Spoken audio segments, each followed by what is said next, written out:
আসসালামু আলাইকুম। দেশ বিদেশ টিভি থেকে হুসেন বলছি। আমার চ্যানেলে সবাইকে স্বাগত।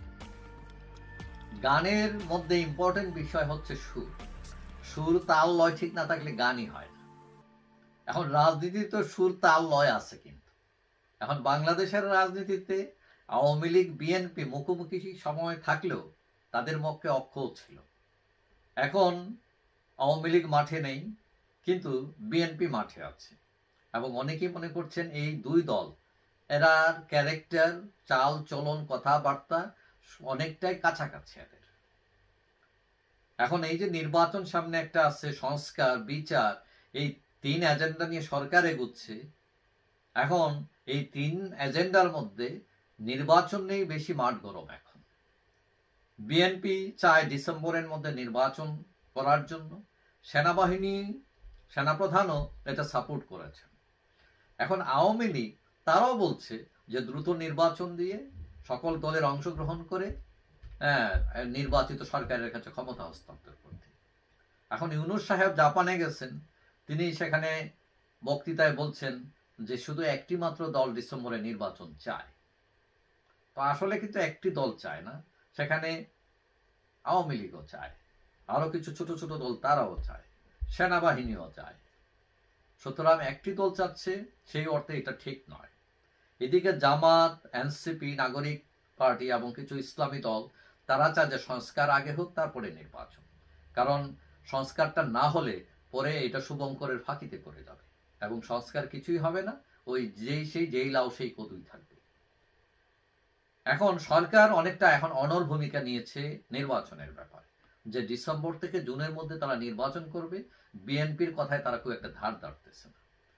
এখন এক্ষেত্রে আওয়ামী লীগের সাথে বিএনপি, সেনাবাহিনীর যে দাবি, সেটা মোটামুটি সামঞ্জস্যপূর্ণ।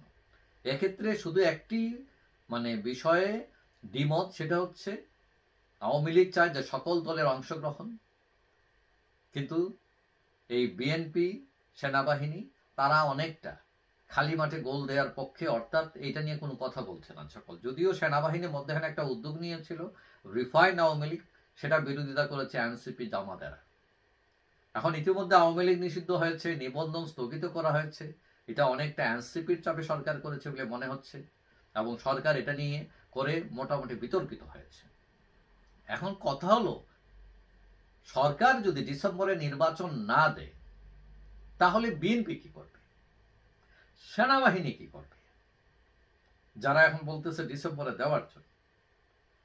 এখন বিএনপির একটা আছে যে তারা আন্দোলনে যেতে পারে। এখন তারা যদি আন্দোলনে যায় তাহলে তাদের পার্টনার দরকার হতে পারে এবং এই দিকে তারা আওয়ামী লীগকে পার্টনার হিসেবে পাইতে পারে।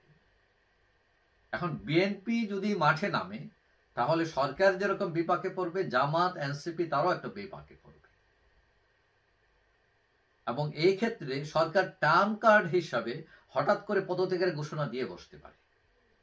এবং এটা যদি হয় তাহলে দেশের রাজনৈতিক অস্থিতিশীলতা তৈরি হবে এবং তার রেজাল্ট চার রকম হইতে পারে। একটা হচ্ছে আওয়ামী লীগ ইন করবে, অথবা 2 নম্বর সেনাবাহিনী ক্ষমতা নিতে পারে, অথবা 3 নম্বর জাতীয় সরকার হতে পারে, অথবা 4 নম্বর তত্ত্বাবধায়ক সরকার হতে পারে। কথা হলো, বিএনপির এই যে স্ট্যান্ড, ডিসেম্বরে নির্বাচন দিতেই হবে বা দিতে হবে, অনেকেই সেটা ভালোভাবে নিচ্ছেন না। সাধারণ মানুষ অনেকে মনে করছেন এরা ক্ষমতার জন্য পাগল হয়ে গেছে, সংস্কারের কথা বলছে আগে, এখন সংস্কারের মূলা পরে করবো ইত্যাদি তালবাহানা দিয়ে তারা এখান থেকে সরে গেছে।